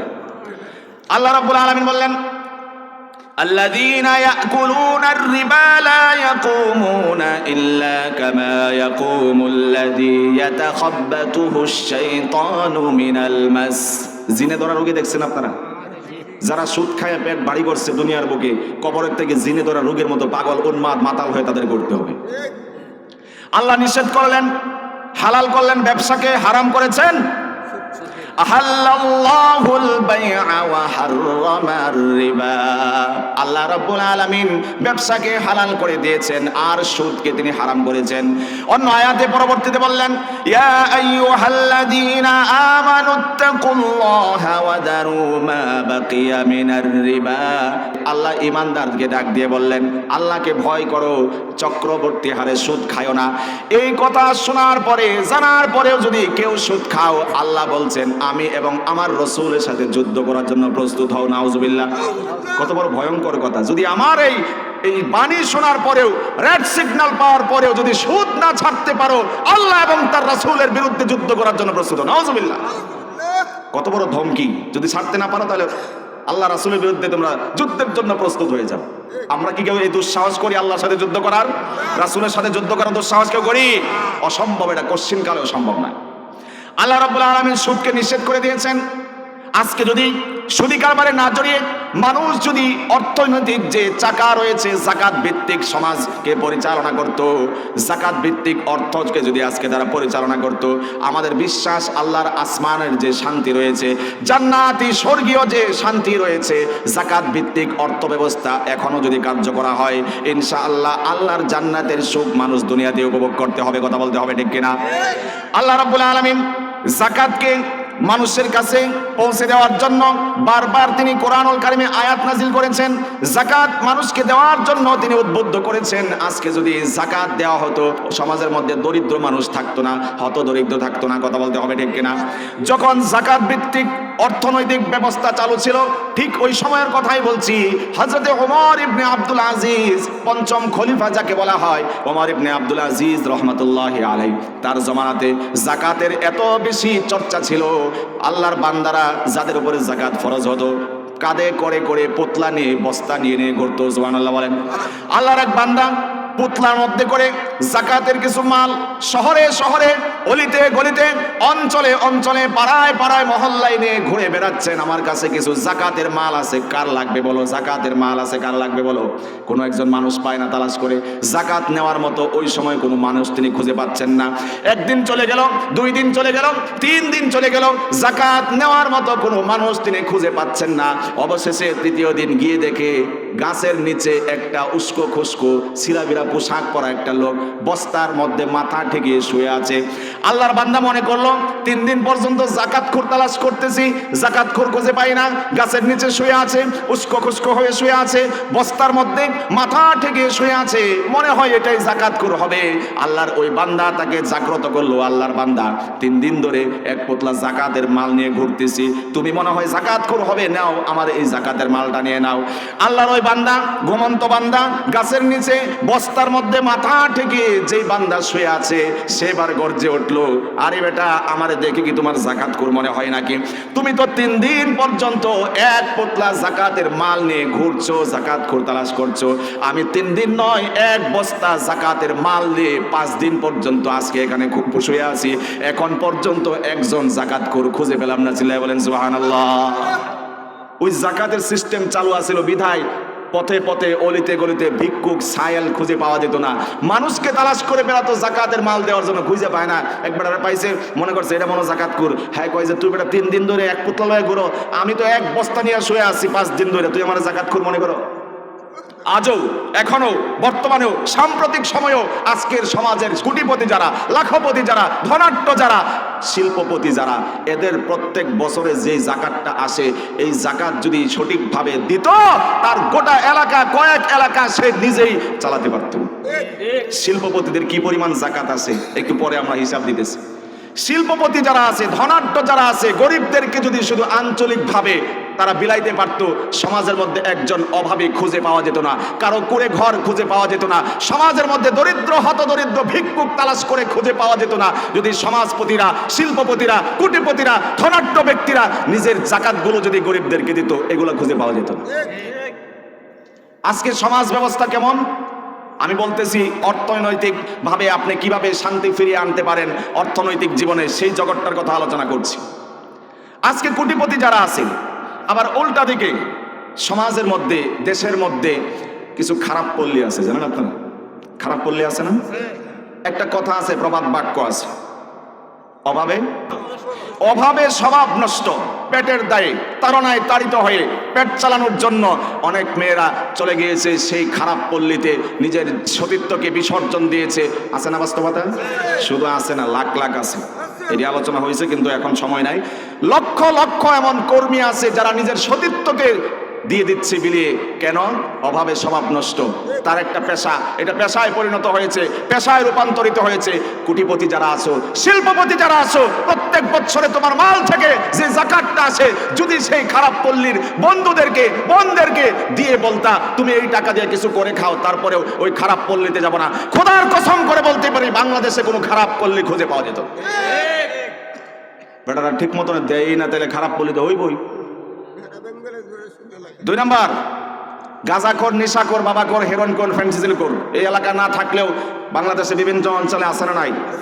ওরাও অভাবে স্বভাব নষ্ট, বেকার ছিল, গাঞ্জার পাল্লায় পড়ছে, মদের পাল্লায় পড়ছে, ইত্যাদি ইত্যাদি। ওই শিল্পপতিরা, কোটিপতিরা জাকাত যেগুলো আসে, যদি সেই মদখোরকে, সেই বাবাখোরকে, ইয়াবাখোরকে, হেরোইনখোরকে, ফ্যান্সিডিলখোরকে যদি জাকাতের টাকাটা দিয়ে বলতো আমার এই বছর এই কয় লাখ টাকা আসছে বাজান, আর নেশাগ্রস্ত হবে না, নেশার খাবা না, মাদক আর সেবন করবা না, জুয়া আর খেলবা না, দরকার নাই, এই কয় লক্ষ টাকা দিয়ে একটা অটো কেনো, অটো কিনে জীবন চালাও। আপনারা বলেন সমাজে এরকম আকাম কুকাম থাকতো, নেশা থাকতো, জুয়া থাকতো, আমাদের শিল্পপতিরা, কোটিপতিরা, সমাজপতিরা সারা মনে করে যে এটা দিয়ে দিলে তো শেষই। এরা সুদ খাইতে ভালোবাসে কিন্তু জাকাত দিতে পছন্দ করে না। 3 নাম্বার, অনেক শিশু বাচ্চা আছে যারা পড়াশোনার বয়স কিন্তু লেগুনার পিছনে, টেম্পোর পিছনে, বাসের কন্ট্রাক্টর হয়ে জীবনযাপন করতেছে, আছে না নাই? তুমি ওই বাচ্চাটাকে যদি বলতা বাজান এগুলো করার দরকার নাই, তোর যত খরচ আছে আমি দিব আজীবন, তুই ফেরত আয়, এই বাচ্চাটাকে দেশের একটা শ্রেষ্ঠ নাগরিক এবং দেশের একটা স্বর্ণ বানানো তাকে সম্ভব ছিল যদি জাকাত দাতারা যদি সঠিকভাবে জাকাত আদায় করত। ওর পিছনে জাকাতের টাকা খরচ করো, তুই কি এই বয়সে হেলপারি করবি? তুই কি জন্য এই বয়সে লেগুনার পিছনে ঝুলবি? এখন তো তোর পড়ার বয়স। এক্সাম্পল না দিলে বুঝবেন না, যেহেতু কিছু শিক্ষিত চেহারা আমি দেখতেছি এখানে, এই জন্য আমি মুখে আটকাইতে পারতেছি না। এক্সাম্পল দেই, ফিঙ্গারপ্রিন্ট জানেন আপনারা? হাত দিয়ে ফিঙ্গারপ্রিন্ট ছাড়া উপায় নাই তো এখন। এই ফিঙ্গারপ্রিন্টের আবিষ্কারক হচ্ছে আমার দেশের খুলনার একজন ছেলে। আল্লাহু আকবার। আমরা কোন দেশে বাস করি একটু ওজনটা দেখেন না, কোন দেশে আমরা বাস করি। খুলনার আজিজুল হক, পয়গ্রাম, ফুলতলার পয়গ্রামে তার বাড়ি। অল্প বয়সে বাবা হারাইছে, নৌকা অ্যাক্সিডেন্ট করে দুর্ঘটনায় তার বাবার ইন্তেকাল হয়েছে।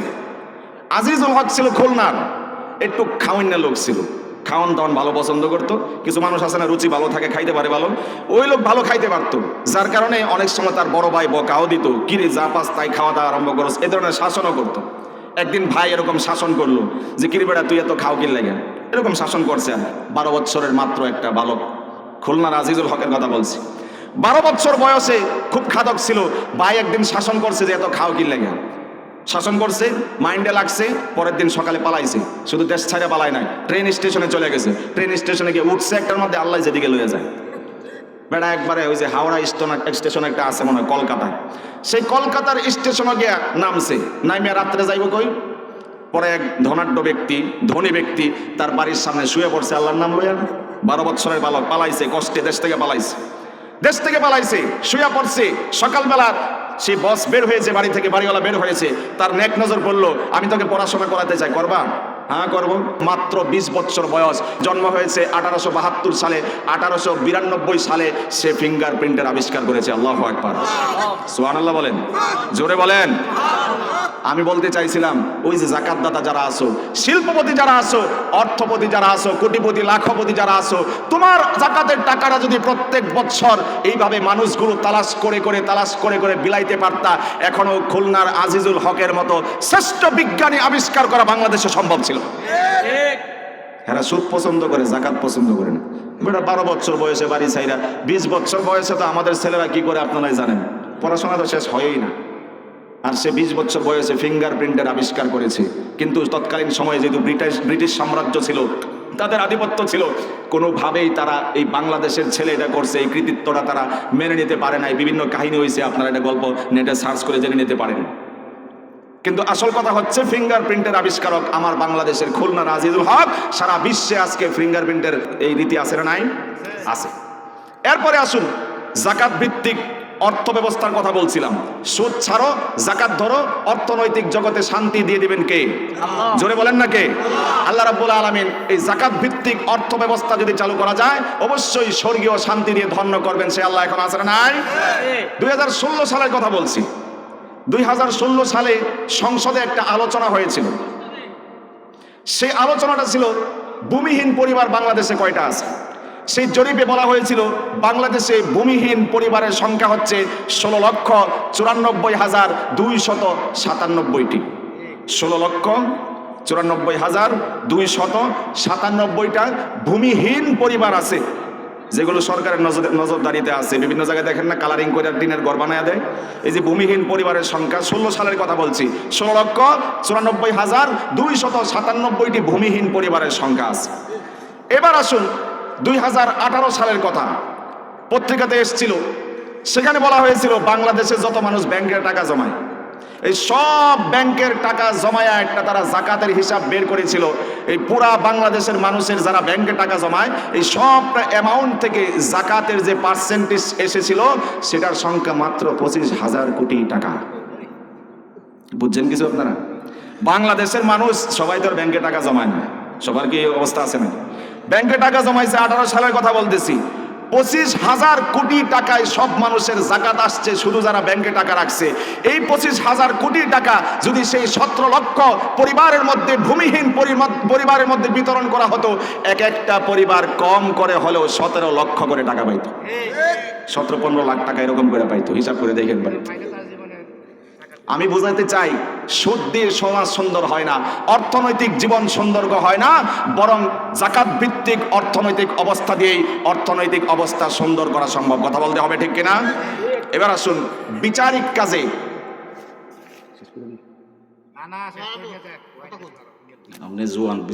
কষ্ট হইতেছে। আমি প্রথম বলছিলাম পারিবারিক ব্যক্তি জীবনে কিভাবে শান্তি আসে, মনে আছে আমলটা? ব্যক্তি জীবনে কি করলে শান্তি আসবে? সালাম। পরে বলছিলাম পারিবারিক জীবনে, তারপরে আরেকটু বাড়ায় সামাজিক জীবনে গেলাম, তারপরে আরেকটু বাড়ায় গেলাম অর্থনৈতিক জীবনে শান্তি কিভাবে আসে। অর্থনৈতিক জীবনে সুদ ছাড়তে হবে, জাকাতের এই পন্থাকে চালু করতে হবে, শান্তি যিনি দান করবেন তিনি কে চিল্লায় বলতে হবে। এবার আসুন বিচারিক জীবনে কিভাবে শান্তি আসতে পারে, এই ব্যাপারে আল্লাহ রাব্বুল আলামিনের সেই সূরা নাহাল, যেখান থেকে আমি আলোচনা শুরু করেছিলাম, সূরা নাহালের 90 নম্বর আয়াতে আল্লাহ ঘোষণা দিয়েছেন, ইন্নাল্লাহা ইয়া'মুরু বিল আদলি ওয়াল ইহসানি ওয়া ইতাই যিল কুরবা। বিচার করো, যাই করো, ইনসাফ ভিত্তিক বিচার করতে হবে। কথা বলতে হবে, ঠিক কিনা? ইনসাফ ভিত্তিক ন্যায় বিচার যদি সমাজে কায়েম হয়ে যায়, ওই সমাজে ওই বিচার ব্যবস্থার মধ্যে অশান্তি থাকতে পারে না, শান্তি অবশ্যই আসবে ইনশাআল্লাহ। আল্লাহ রাব্বুল আলামিন কোরআনুল কারীমে এই বিষয়টি আরো বলেছেন, বিচার নীতি কেমন হবে? স্বজন প্রীতি চলবে না, নিজের বাবা হোক, নিজের বিপক্ষে যাক, সন্তানের বিপক্ষে যাক, কিন্তু বিচার করতে হবে ন্যায় বিচার। কথা বলতে হবে। আল্লাহ রাব্বুল আলামিন বলেন, ইয়া আইয়ুহাল্লাযীনা আমানু কুনু কাওয়ামিনা বিল কিসতি শুহাদাআ লিল্লাহ ওয়ালাউ আলা আনফুসিকুম আওয়াল ওয়ালিদাইনি ওয়াল আকরাবিন ইয়াকুন গানিয়ান আও ফাকিরান ফাল্লাহু আওলা বিহিমা। আল্লাহু আকবার। আল্লাহ রাব্বুল আলামিন বললেন, ও ঈমানদারেরা, বিশ্বাসীরা, কুনু কাওয়ামিনা বিল কিসতি শুহাদা লিল্লাহ ওয়ালাউ আলা আনফুসিকুম। বিচার যদি নিজের বিপক্ষেও চলে যায়, আবিল ওয়ালিদাইনে, বাবা মার বিপক্ষেও যদি বিচার চলে যায়, ওয়াল আকরাবিন, নিকট আত্মীয় যারা রয়েছে যদি তাদের বিপক্ষেও বিচার চলে যায়, ইয়াকুন গানিয়ান আও ফাকিরান, যদি গরিবের বিপক্ষেও চলে যায়, আবার যদি ধনাঢ্য ব্যক্তির বিরুদ্ধেও যদি বিচার চলে যায়, বিচার চলবে ন্যায় বিচারের গতিতে, বিচার চলবে আদালতের গতিতে, বিচার চলবে ইনসাফের গতিতে। এইভাবে যদি বিচার ব্যবস্থাকে ইনসাফ ভিত্তিক বিচার ব্যবস্থা হিসেবে কায়েম করা যায়, আল্লাহ রাব্বুল আলামিন বিচারিক জীবনেও শান্তি দিয়ে ভরপুর করে দিবেন। সুবহানাল্লাহ। এই সিস্টেমটা পাল্টানোর দরকার আছে না? নাই? পাল্টাইলে পাল্টাইবো, না পাল্টাইলে নাই। এনে অনেক বিচারক থাকতে পারেন, এলাকার অনেক বিচারক থাকতে পারে, সমাজের অনেক বিচারক থাকতে পারে, মাতবররা থাকতে পারেন। সবক দিয়েছেন বিচার হতে হবে ইনসাফ ভিত্তিক, ন্যায় পরায়ণতার সাথে। বাবার বিরুদ্ধে যাক, সন্তানের বিরুদ্ধে যাক, নিজের বিরুদ্ধে যাক, ঘনিষ্ঠজনের বিরুদ্ধে যাক, আত্মীয়ের বিরুদ্ধে যাক, ধনীর বিরুদ্ধে যাক, গরিবের বিরুদ্ধে যাক, বিচার করতে হবে আল্লাহর হুকুম অনুযায়ী। কথা বলতে হবে। আল্লাহর হাবিব সাল্লাল্লাহু আলাইহি ওয়াসাল্লাম কেমন বিচারক ছিলেন? শুধুমাত্র মসজিদে নববীর জায়নামাজের ইমাম তিনি ছিলেন না, রণাঙ্গনে মুজাহিদ ছিলেন এবং আদালতের বড় মাপের বিচারক ছিলেন। কথা বলতে হবে, ঠিক কিনা? নবীর দরবারে এমন একটা বিচারের মামলা দায়ের করা হলো, মাখজুমি গোত্রের খানদানি একজন মহিলার নামে চুরির মামলা দায়ের করা হলো। কুরাইশ গোত্রের নেতৃস্থানীয় ব্যক্তিবর্গ যারা ছিল তারা আফসোস করতে থাকলো, এমন মাখজুমি গোত্রের নামে দামি এই ব্যক্তির বিচার করা হবে। আল্লাহ বলেছেন, ওয়াস-সারিকু ওয়াস-সারিকাতু ফাকাতউ আইদিয়াহুমা জাযাআম বিমা কাসাবা নাকালাম মিনাল্লাহ। আল্লাহু আকবার। চোর হোক, চুন্নি হোক, আল্লাহ রাব্বুল আলামিনের পক্ষ থেকে নির্দেশ হলো, সমাজ ব্যবস্থা, রাষ্ট্র ব্যবস্থা যদি ইসলামী রাষ্ট্র হয়, কোন রাষ্ট্র? সবাই বলেন আরো জোরে।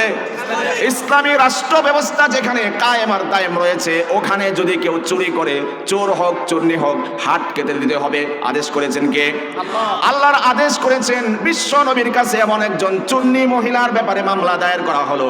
মহিলার ব্যাপারে মামলা দায়ের করার পরে কুরাইশ গোত্রের ইজ্জত চলে যাওয়ার অবস্থা হলো।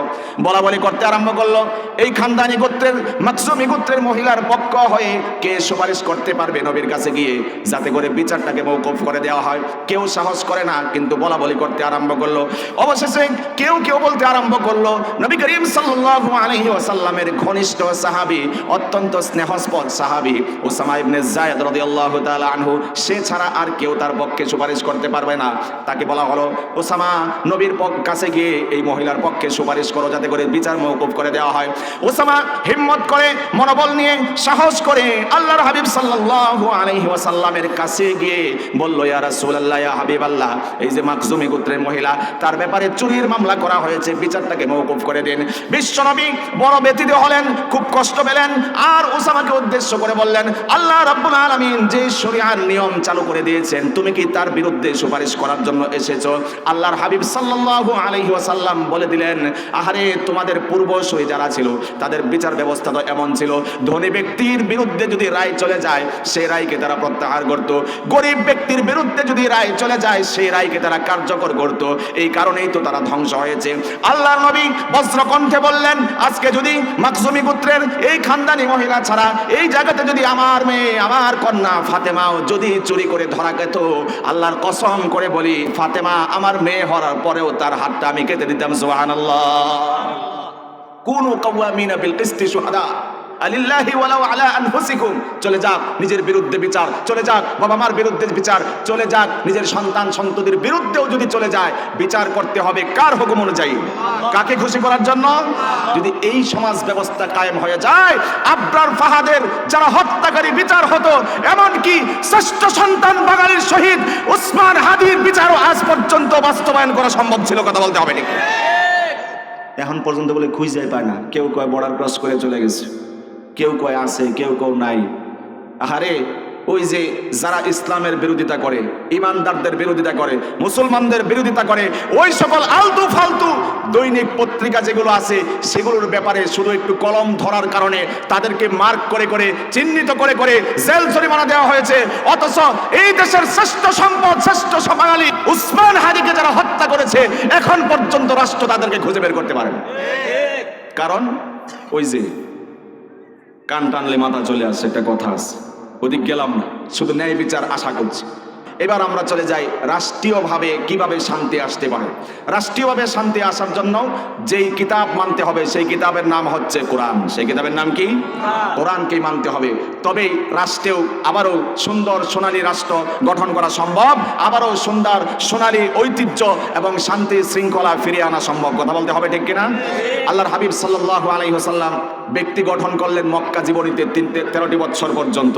হিলফুল ফুজুল গঠন করলেন সন্ত্রাসবাদ দূরীভূত করার জন্য, অভাব অনটন দূরীভূত করার জন্য, অসহায়ের পাশে দাঁড়ানোর জন্য হিলফুল ফুজুল গঠন করলেন, সংগঠন গঠন করলেন। এরপরে ব্যক্তি জীবন সুন্দর করার জন্য 13টি বছর পর্যন্ত মেহনত করলেন। 13 বছর শেষ হলো, মদিনায় পাড়ি জমালেন। মদিনা থেকে বীরের বেশে আসলেন। এসেই মক্কাবাসীদের সামনে তিনি দরদি কণ্ঠে আওয়াজ দিলেন যে, ও মক্কাবাসীরা, আজকে তোমাদের কি ধারণা, কি বিশ্বাস? তোমরা যে আমাদের সাথে অত্যাচার করেছো, জুলুম করেছো, নির্যাতন করেছো, তোমাদের সাথে আজকে আমি কেমন আচরণ করব তোমাদের বলে মনে হয়? আল্লাহু আকবার। রাসূলুল্লাহ সাল্লাল্লাহু আলাইহি ওয়াসাল্লাম জবাব দিলেন, লা তাসরিবা আলাইকুমুল ইয়াউম। আজকে আমি কোন রকমের প্রতিশোধ নেব না, কোন রকমের তোমাদের প্রতিশোধ নেব না। বরং ইউসুফ আলাইহিস সালাতু ওয়াস সালাম যেভাবে তার ভাইদেরকে শেষ পর্যায়ে ক্ষমা করে দিয়েছিল, আজকে আমি মক্কা বিজয়ের দিন ঘোষণা করলাম, অতীতে যা করেছো যুদ্ধ করার জন্য আসি নাই, বরং আজকের এই দিনে আমি তোমাদেরকে মাফ করে দিলাম। সুবহানাল্লাহ। সুতরাং শান্তি আসবে কোরআন আর সুন্নাহকে যদি ধারণ করা যায়, আবারও যদি কোরআন দিয়ে রাষ্ট্র পরিচালনা করা যায়, সমাজ পরিচালনা করা যায়, দেশ পরিচালনা করা যায়, ব্যক্তি জীবন, পারিবারিক জীবন যদি পরিচালনা করা যায়, অবশ্যই শান্তি আসবে। কথা বলতে হবে, ঠিক কিনা? যে কিতাবের অনুকরণ ফলো করলে শান্তি আসবে, সেই কিতাবের নাম কি? আল কোরআন। শান্তি রয়েছে কোরআনের মধ্যেই এবং দিক নির্দেশনা রয়েছে কোরআনের মধ্যেই। এই কোরআনের জীবন কায়েম করলেই ব্যক্তি জীবনে শান্তি আসবে, পারিবারিক জীবনে শান্তি আসবে, সামাজিক জীবনে শান্তি আসবে, রাষ্ট্রীয় জীবনে শান্তি আসবে, অর্থনৈতিক জীবনে শান্তি আসবে, বিচারিক জীবনে শান্তি আসবে। কথা বলতে হবে ঠিক কিনা? প্রথম আলোচনা করেছিলাম ব্যক্তি জীবনে শান্তি আসার জন্য সালাম বিনিময় করতে হবে। ওয়াদা করেছিলেন বাইরে গিয়ে সালাম দিবেন, মনে আছে তো? আবার সজাগ করে দিলাম, কেউ তো দিবে, কেউ যদি দেবে এটা সব ইনশাল্লাহ আমি পাবো, কারণ ভালো কাজের আমি আপনাদেরকে সাজেস্ট করেছি, এই জন্য আমিও ইনশাল্লাহ সবের ভাগিদার হব। 2 নম্বর বলছিলাম পারিবারিক জীবনে কেমনে শান্তি আসবে। বউরে সালাম দিবেন বেশি বেশি ঘরের ভিতরে গিয়া, হ্যাঁও দিব আপনিও দিবেন, শান্তি আসবে ইনশাল্লাহ। এরপরে বলেছিলাম আগেই ছেলে বিয়ে দেওয়ার আগেই কিন্তু মেয়েটা কেমন জানতে হবে। আলতু ফালতু মেয়ে, যারা বাজে মেয়ে, এদের কাছে আপনি আত্মীয়তা করতে যাবেন, ঝামেলা হবে। এরপরে বলছিলাম 3টা চাওয়া এখানে, সুন্দর নাম রাখতে হবে, মেয়েটা ভালো সিলেক্ট করতে হবে, অর্থাৎ মা ভালো সিলেক্ট করতে হবে, সুন্দর নাম রাখতে হবে বাচ্চা হওয়ার পরে। প্রথম শিক্ষা দিতে হবে কোন শিক্ষা? কোরআনের শিক্ষা দিতে হবে, এটা দিতে হবে আগে। তারপরে অন্য কিন্তু ডাক্তার ইঞ্জিনিয়ার যা বানান, ইসলামের দৃষ্টিতে কোনো বাধা নাই, কারণ মানুষের জন্য একটা প্রবাদ বাক্য আছে, আমি মোল্লা অসুস্থ হলে ডাক্তারের কাছে যাবো, সবার যদি মোল্লা বানায় ডাক্তার ভামো কই? এই জন্য মানুষের জন্য। কিন্তু কোরআনের 20টা বাচ্চার কচি অবুঝ মনে আগে বপন করুন। আমি এই সাজেশনটাই আপনাদেরকে সাজেস্ট করছি। এরপরে আপনি যা বানাতে মন চায় বানান, আপত্তি নাই। তো নাম সুন্দর রাখতে হবে, কোরআনের শিক্ষা দিতে হবে। তারপরে বলছিলাম সামাজিক জীবনে শান্তি কিভাবে আসবে, সেই সামাজিক জীবনে আলোচনা করতে গিয়ে বলেছিলাম আমরা একে অপরের প্রতি সহানুভূতিশীল হব, কাউকে কথা দিয়ে কষ্ট দেব না, আচরণ দিয়ে কষ্ট দেব না, শান্তি আসবে ইনশাআল্লাহ। পরে বলছিলাম অর্থনৈতিক জীবনে কিভাবে শান্তি আসতে পারে, বলেছিলাম যে জাকাত ভিত্তিক অর্থ ব্যবস্থা চালু করতে হবে, সুদকে না বলতে হবে, তাহলে অর্থনৈতিক জীবনে শান্তি আসবে। এরপরে বিচারিক জীবনে কোরআন সুন্নাহর আলোকে বিচার করলে শান্তি আসবে। পরে বলেছিলাম যে রাষ্ট্রীয় জীবনে হুজুর কিভাবে শান্তির পয়গাম শুনিয়েছিলেন, কিভাবে প্রেসক্রিপশন দিয়েছিলেন, সেই রীতিতে আবারও যদি আমরা জীবনকে গঠন করতে পারি, ইনশাআল্লাহ আপনার আমাদের ব্যক্তি জীবন, পারিবারিক জীবন এবং সামাজিক জীবন, রাষ্ট্রীয় জীবন সুন্দর হবে। আল্লাহ ওরকম জীবন আমাদের সবাইকে দান করুন, আমিন। ওয়া আখিরু দাওয়ানা আলহামদুলিল্লাহি রাব্বিল আলামিন।